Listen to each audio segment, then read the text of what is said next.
AVAX token has been one of the strongest performing altcoins of the year, even outperforming Bitcoin year to date, up over 90% compared to Bitcoin's 77% gain. I believe there are three things driving the price action of AVAX. Number one being the institutional adoption of the Avalanche blockchain. Number two being the adoption from mega cap tech companies like Amazon, TENCENT, and Alibaba. And number three being the amount of AAA games making their way onto Avalanche subnets.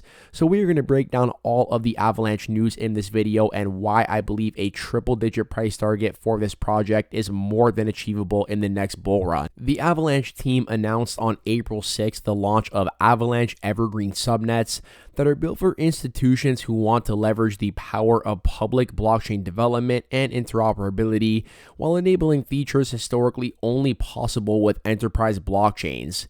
And before we get into the launch of Avalanche Evergreen subnets, I do want to more specifically break down what a subnet is, because this is a unique feature that only the Avalanche blockchain has at the moment, and one that I do believe will make it a very large layer 1 competitor in the future. So scaling to meet demand of blockchains requires more block space or more efficient use of existing block space. In the case of Ethereum, we have seen it tap into layer 2 solutions like Arbitrum and Optimism to allow it to scale, increasing transaction throughput while reducing gas fees and congestion on the network.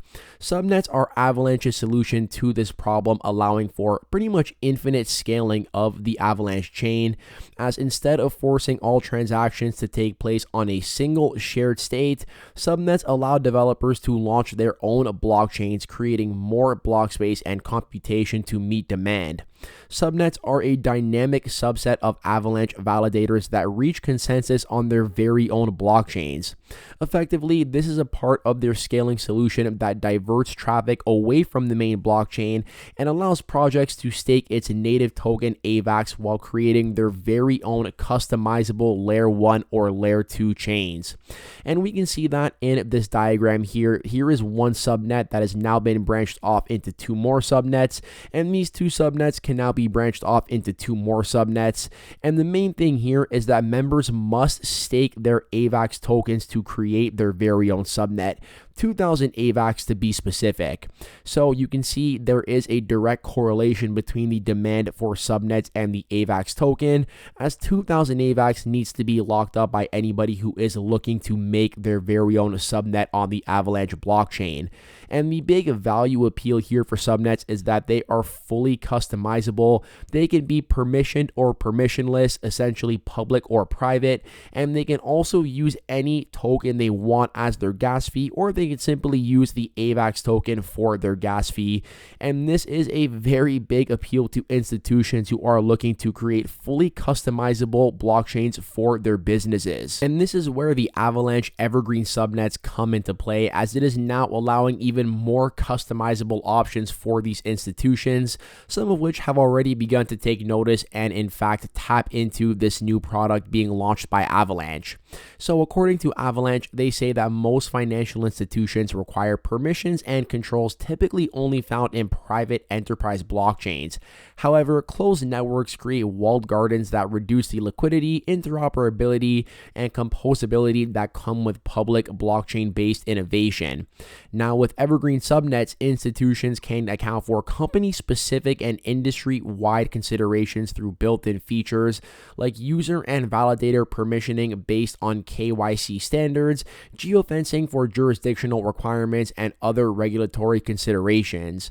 Evergreen provides a controlled, out-of-the-box environment for both R&D initiatives and production-ready use. Meanwhile, Avalanche Warp Messaging (AWM) enables subnet-to-subnet message transfer, so think asset swaps, trade confirmations, and other intercompany notifications. Effectively, even though these subnets are separate from each other and are not reliant on each other for gas fees or speed, we can see that all of the subnets are now able to communicate with each other via AWM. This communication is completed without relying on third-party bridges. As institutions explore the benefits of asset tokenization and upgrading capital markets infrastructure, Evergreen gives them more robust tooling to build with. Evergreen's combination of public and private infrastructure is enabled by Avalanche's subnet architecture, which allows for complete customization while being seamlessly interoperable with the broader Avalanche network. And I do like how they specifically spoke about tokenization here, and this is something that a lot of asset managers are bullish on. In fact, BlackRock, the largest asset manager in the world with over $9 trillion in assets under management, are saying that the next generation for markets, the next generation for securities will be the tokenization of these products. And in the world of blockchain, tokenization refers to a process where a digital representation of an asset is created on a blockchain, authenticating its transaction and ownership history. And this pretty much enables a different way to trade assets like stocks, bonds, real estate, or even alternative assets like land, wine, or art, allowing all transfers to be visible on a public ledger. There are a ton of benefits to tokenization, including instantaneous settlement and reduced fees. And you know that if BlackRock, the largest asset manager in the world, is bullish on tokenization, that these smaller asset managers are also looking for how they can further really enhance the efficiency and transparency of their business. And that is why not even a couple of weeks after it was announced the Avalanche Evergreen subnets would go live, about 6 days later to be specific, we saw a ton of financial institutions hop on board here, including T. Rowe Price, Wisdom Tree, Wellington Management, and Cumberland, joining the subnet Spruce to make trade execution and settlements more efficient. The traditional finance firms plan to use Spruce as a test network for a variety of applications and assets to measure benefits of on-chain trade execution and settlement. The testnet will use valueless tokens, allowing institutions to experience full functionality of Avalanche's subnet architecture without putting any capital at risk. However, I do believe that if Avalanche can nail the actual launch of their Evergreen subnets, that these institutions are going to get comfortable with the platform and more than likely just stick with the Avalanche subnet. This move comes as TradeFi firms have been pushing deeper into blockchain technology and crypto-related products for the last few years, indicating a promising step toward greater adoption among large financial institutions. Participating in the Avalanche Spruce testnet presents a valuable opportunity to deepen our understanding and analysis of smart contract technology and the potential applications of public permission blockchains in financial markets, according to the head of digital asset strategy at T. Rowe Price Associates. Institutions will use decentralized finance apps on Spruce to execute foreign exchange and interest rate swaps, according to the press release. Avalanche has several EVM-based subnets, including the Intane subnet, which is a tokenized asset-backed security application, and the Dewat subnet, which is a platform for efficient foreign exchange management act fund disbursements. And if we can see these institutions stay with Avalanche, that means they will also need to create their own subnets, which means they will in fact have to buy and stake 2,000 AVAX in order for this to happen. Now, it's worth noting that aside from financial institutions, we have mega cap tech companies also bullish on Avalanche. The first one here being Avalanche, as AWS did announce back in January that they partnered with Avalanche to scale blockchain solutions for enterprises and governments. This partnership intends to make it easier for individuals to launch and manage nodes on Avalanche, while also aiming to give the network more strength and flexibility for developers. AWS will support Avalanche's infrastructure and decentralized application ecosystem alongside one-click node deployments through its marketplace. And the affiliation will also include AVALabs joining AWS Activate, a program that helps startups and early-stage entrepreneurs get started on its platform. For us, this means a lot of things, says John Wu, the president of AVALabs.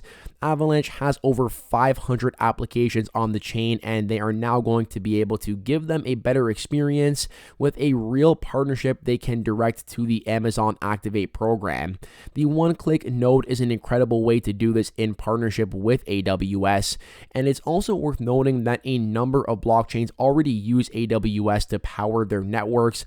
About 25% of all Ethereum workloads in the world run on AWS, according to their website.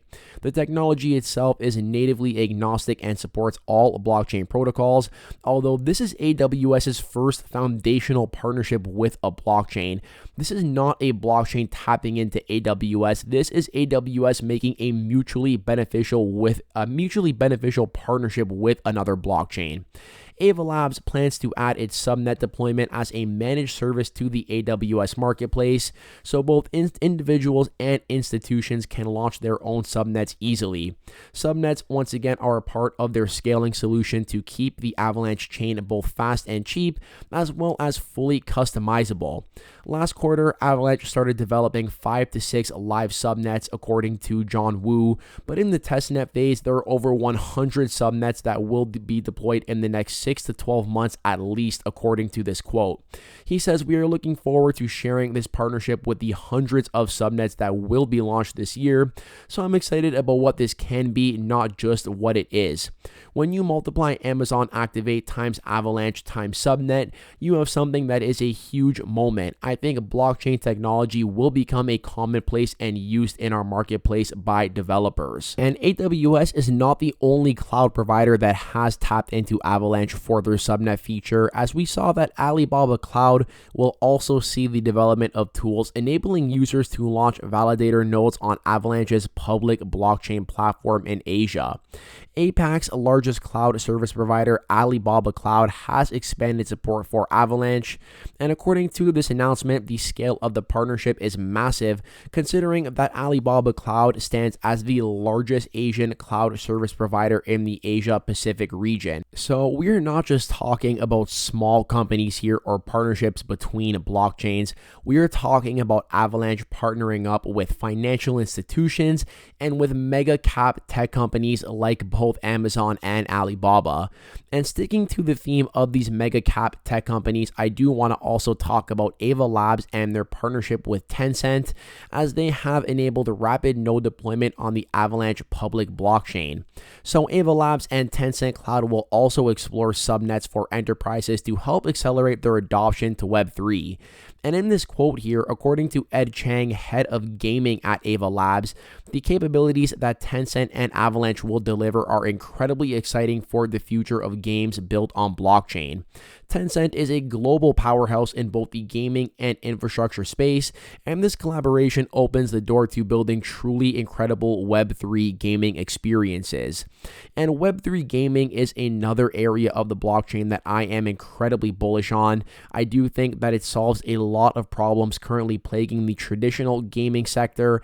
However, the one thing that we have been talking about is that there are just simply not enough quality blockchain games to get people playing.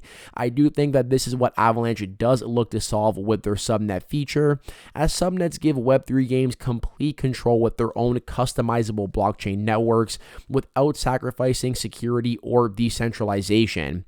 Web3 games can rapidly scale their user base, set customizable rules for their blockchain, and focus on gameplay. Once again, the customizable aspect of the subnets, I think, is a big driver for the mass adoption. And it's worth noting that Tencent here is the creator of some very large games, including PUBG Mobile, Arena of Valor, Call of Duty Mobile, Call of Duty Online, League of Legends. I mean, let's see what else they got here. A PUBG Mobile Lite. There are a ton of games here, and Tencent, being one of the largest companies in the world, shows you they see the potential in Avalanche subnets.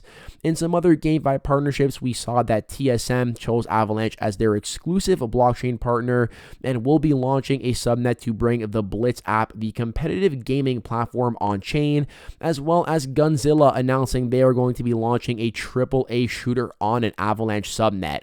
So institutional adoption, check. GameFi, check. Mega cap tech companies adopting the Avalanche blockchain, check. And that is why I do believe Avalanche does have this 3-figure price potential in the future. So I hope you did find the information in today's video helpful. This is why I am still very bullish on Avalanche. In fact, it is one that we spoke about at the beginning of the year as being a top pick for 2023. And so far, that has played out very well based on the price action. If you did find the information in this video helpful, and if you did make it all the way to the end, you know what to do. Leave a comment down below and claim that champion status. I hope you are all having an amazing day, and I hope to catch you in the next one. Peace out for now.